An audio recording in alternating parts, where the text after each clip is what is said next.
Hey everyone, so I've had a bit of a stressful time recently because I've been trying to get hold of this timber and not getting anywhere with it, and I've just literally today got an email saying it's coming tomorrow, so I'm feeling so much better because everything I was trying to do was being delayed and structured around having that timber or not, because I've got these people working for me. So it's just been a big stress trying to get it. But like I say, I've just been told it's coming tomorrow. So now I can make a plan and I can get everything sorted out. So yeah, I'm in good spirits now. So today I need to get the landing area for the timber ready for the lorry to tip it off. I need to do a bit of work up there because it's got all rutted. And just do some general farm jobs. We're doing a bit of fencing. I need to move some firewood. I need to just get everything ready until I got a mill for like 2 weeks again, and then get this barn finished. So you just come along the ride doing farm jobs. Nice warm day, so we'll be all right running on the veg. It's about 2 litres, and that'll last us all day.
So I get all the firewood done today, and then we know we won't have to get in there then till next year.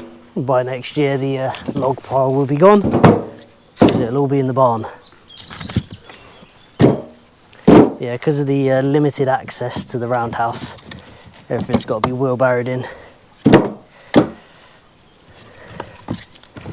it's not too far to go. Once you can get it to hit this point with the tractor, no big deal.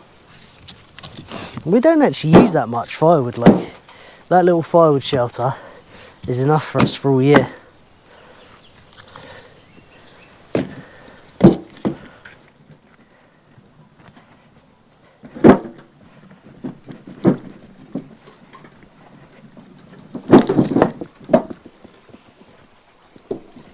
We should really sort that bump out.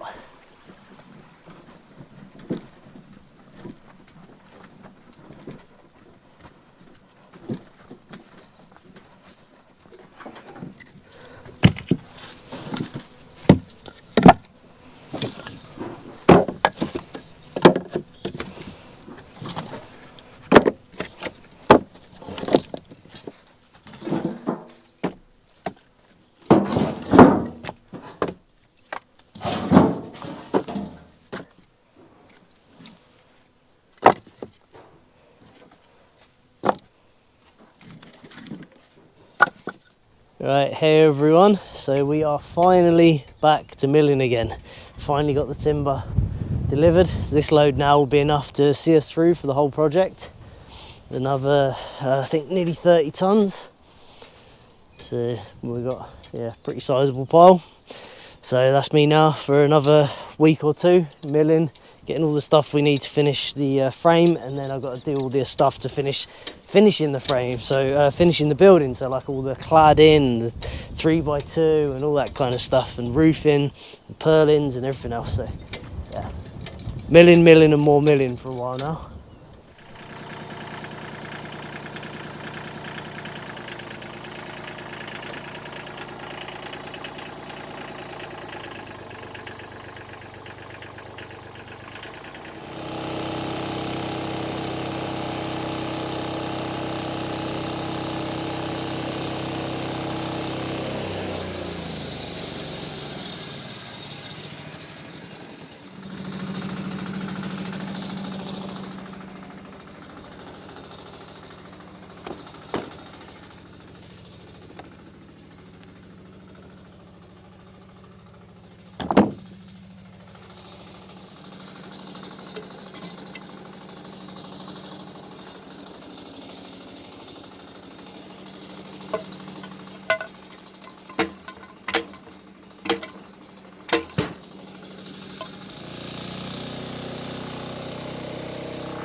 Right, so now we just got to load that one on. Unfortunately for this load we need, just to get the frame done, I have to load it up by hand because it's just gone really wet on us again and the ground's uneven and it's going to roll the tractor. So just me and Muscles Dorothy are going to load it up. Come and go. Whoa.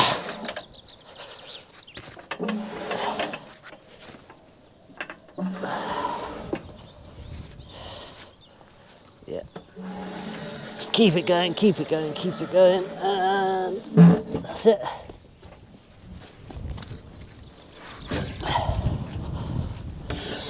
And to me, that's it. Bring it around. To me. And to me, that's it. Right, I'm gonna roll it now, hands out the way.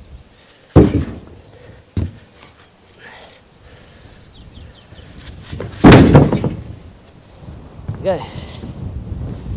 I've run out of new blades. I ordered like 10 blades ages ago and they lasted me for a while, but they're all blunt now, so I'm on to sharpening my own blades now. So yeah, I've got what, about 8 blades there that need sharpening. Yeah, thought I'd show you while we're in here. Little sneak peek of something incredibly exciting going on. I'm not going to show you too much, but the water wheel project has begun. Yeah, like I say, not going to see too much, but it has begun and it's looking really cool. So I'm just going to sharpen my blade up. This blade's actually had 3 sharpenings already. This will probably be its last one. It's starting to lose a few teeth. But I've had pretty good success sharpening them. Obviously you've got your cutting edge here. And all I do is I get one of these type not the cutting disc, grinding disc. And just go round the tooth and then touch the back of the tooth and they'll come off and flick like that. So it's kind of awkward with the camera stand in the way, but this is what I do. So.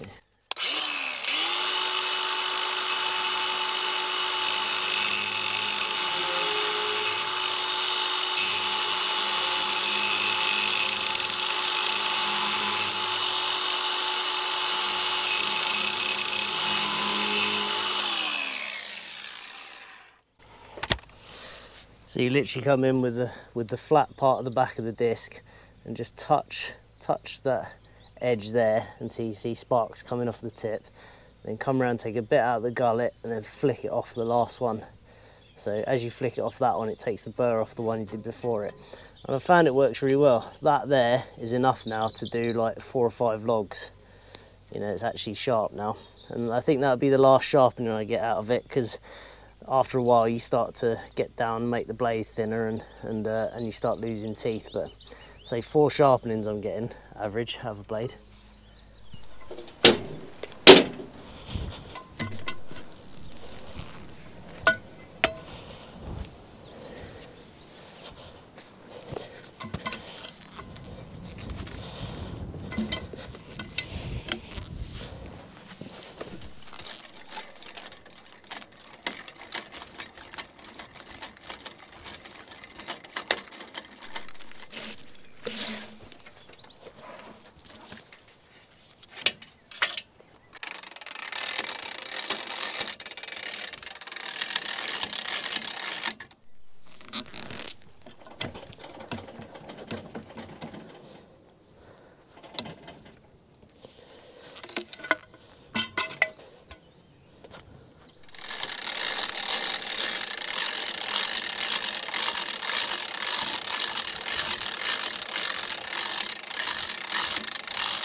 So you might have noticed I got a bit of a rattly guide here in the footage.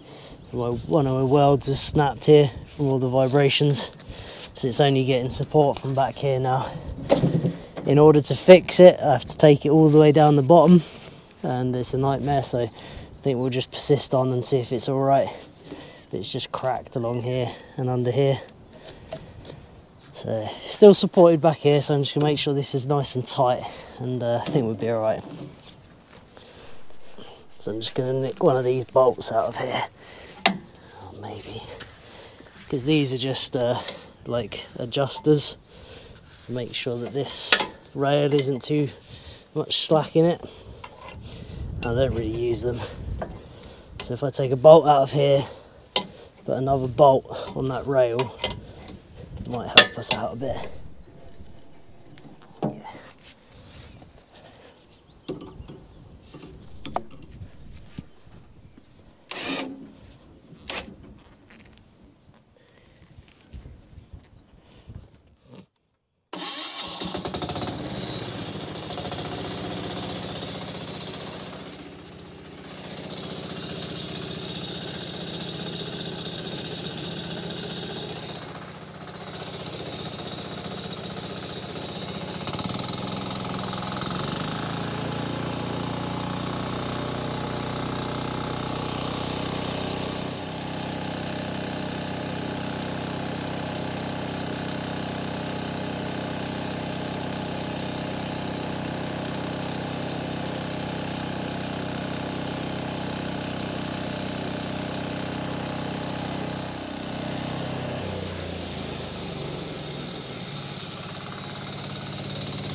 This is the second log today that I've put it up on the mill, sorted it all out, got cut into it, and it's just got a big fault in the middle, you know, like here. So this is just all just big sap cavity. So this piece here is useless now for much. Just go in the scraps pile really. You get a little bit of cladding maybe there and there, but that will just split, and I mean that's just not attached to there at all. And you've got this fault now going through it, so now I've got to try and cut around that if I can. So I'm going to keep going down this way with it to see if we can get past this at all. And then I'll try and move my timber as far over to the extremes as I can to see if we can get something out of it. But most of this log is going to be waste now, because we're milling structural timbers, and that's the problem. If you get in close there, Dot, it's ring shake, and you see that whole section is not actually attached to the tree. You can think of that as two different trees now. It's like that's one tree and this is another one. They're not attached. So that's the problem. So it's full of faults, this one. So it's going to be a battle now. Second time today. So it seems to be mostly on this side that's the problem. There's a knot, so I'm going to bring this down away from that a little bit, because it seemed to improve as I've gone down. So I go down as far as I can and over this way as far as I can. Can't go much further, and then see if we can just about save a timber out of it. We won't get much else out of it. You know, a log this size, we should have got an 8x8 and probably some floor timbers and stuff as well. So if we go like that, that's the limit now. If we can't get it from there, if you're wondering why I'm banging these in, it's because I forgot to bring the right bit. So that's our limit. We'll see what we can do with that.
So I think we just about managed to do that. I could have done with jacking up one end so it didn't quite miss it, but that's our fault line there, and I can see it on the top here as well. So there's just this tiny little corner that we've left in, but really that is only the same as if we just left a little corner of sapwood, because if we lose that little corner there, because it runs out about there, so that's all right. We've managed to get a timber out of it. And the major faults seem to be in this one here that I've cut, maybe to be a floor joist, because this still needs to be cut down a bit. We might end up cutting that fault out of it, we never know. But I couldn't have risked doing it for this, because then we wouldn't have been able to get this out of it. So I've gone sparingly with a bit of waste to try and favour getting these, because this is what I need. And then we'll see if after we cut down this one, if we can still make something out of this, because it might be that doesn't go that deep, but you don't know until you cut it, and once you've cut it you can't go back. So yeah, we'll get this on the trailer and then we'll do a bit of resawing, hopefully get 2 floor joists as well. See if we can cut a floor joist out of this. They're 125 by 75, so we've still got all this to cut out, so we might be able to get rid of this fault. And they're not floor timbers for the frame, they're floor joists, and there's loads of them, 400 centres. So if there's 1 or 2 that aren't quite perfect, it's not going to make the whole thing fail.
The floor joist pile needs 78 of them.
So this is a piece of 2x3 for stud walls.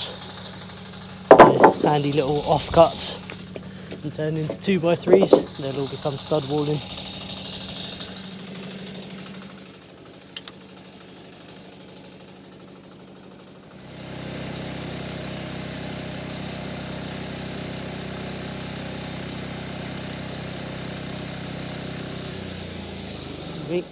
So yeah, that's the entire process of that log. Sorry, it's a bit windy now, but we didn't do too bad out of it after all, even though it had that fault in it. And there's quite a bit of waste, but you expect that when you got a fault. But we managed to get an 8x8, 2 floor joists and a 2x3 or a 3x2. which isn't too bad considering it had a fault in it. If it hadn't have been for that fault, I reckon I'd have probably got another floor joist, maybe another 3x2, but never mind. It wasn't that bad, that fault, really, compared to some.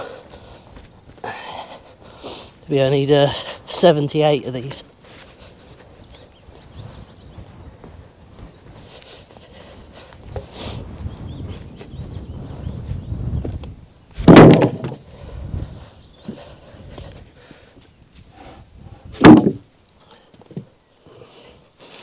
So we're about to load this big one here on. I'll try and get a nice long 8x8 out of it, and a couple of floor timbers maybe.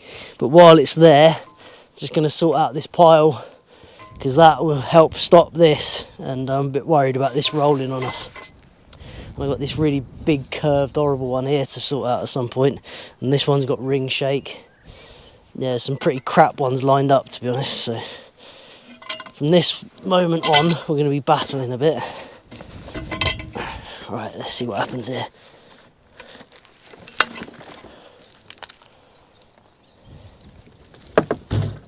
Yeah, so that was wise to do what we did. Alright. This is going to just be constantly in the way, that. Right, this is where it's going to go wrong here. There we go. There we go. Glad we did that. Right, I'm going to put something to bed in this milling video, because every time I do a milling video, everyone tells me that this sawdust collection bucket doesn't work. And it actually works so well that it fills up so quickly that it starts to overflow if I forget to empty it. But one bucket is one cut. So empty bucket, I've actually already started a cut, but one bucket is one cut. And it works brilliantly. And Dot's going to show you it filling up. And the bits you see coming out is literally just a bit of dust. Like 90% goes in the bucket. But everyone always says, oh, I think that's crap, that bucket situation. But it works so well.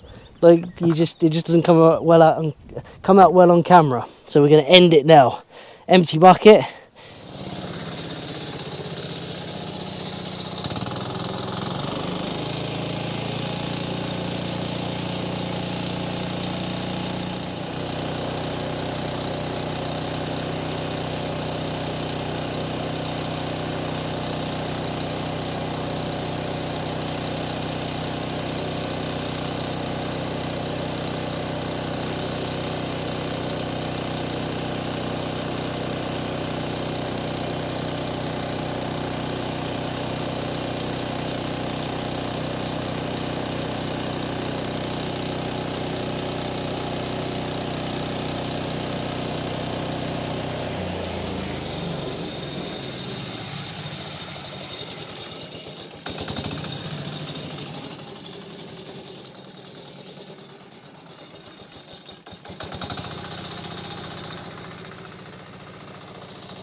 Pull that end down.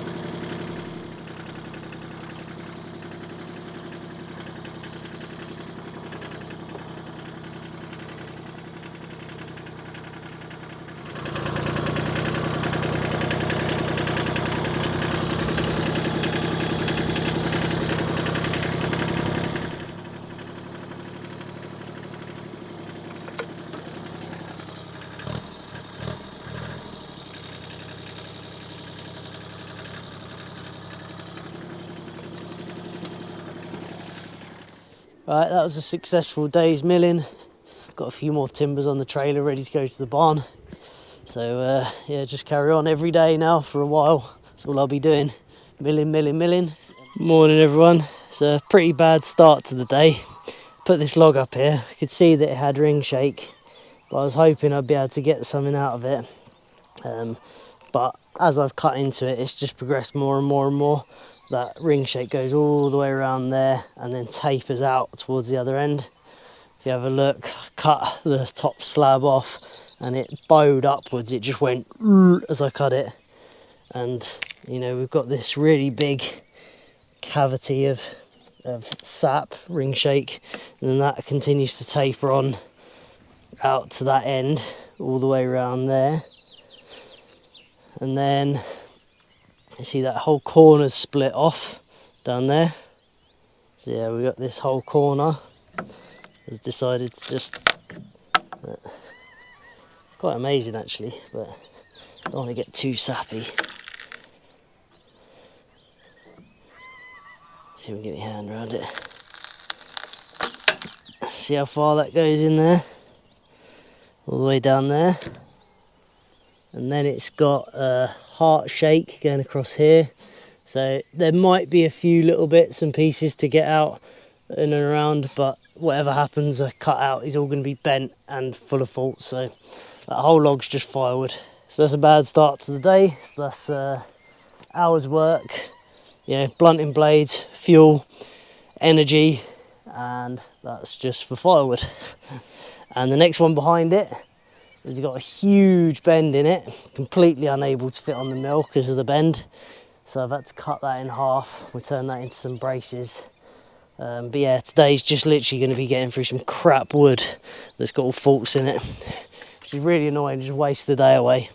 If I wasn't so desperate for the timber, I would have sent all this stuff back, but just desperate for it, so I just had to take it. So we had a few setbacks with running out of timber at the barn because of rejects and stuff, but this fixes that now.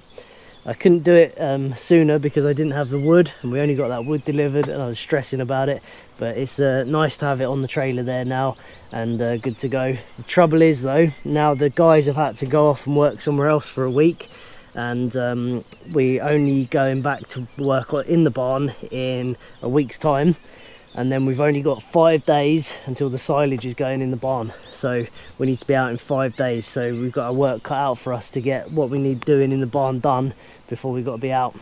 So still a bit stressful, so we need to keep pushing on. So I'm going to do milling for another week. I know it's repetitive, but it's just what I got to do. Just keep milling, and then we'll go back, finish this, and we're not going to finish the whole thing in the barn. We're going to run out of time, so we're going to have to do some stuff here. But yeah, we're looking at like week here, another week in the barn, and then a week or so's milling, and then frame going up. So maybe about 4 weeks, months time before putting the frame up, which is exciting and terrifying at the same time.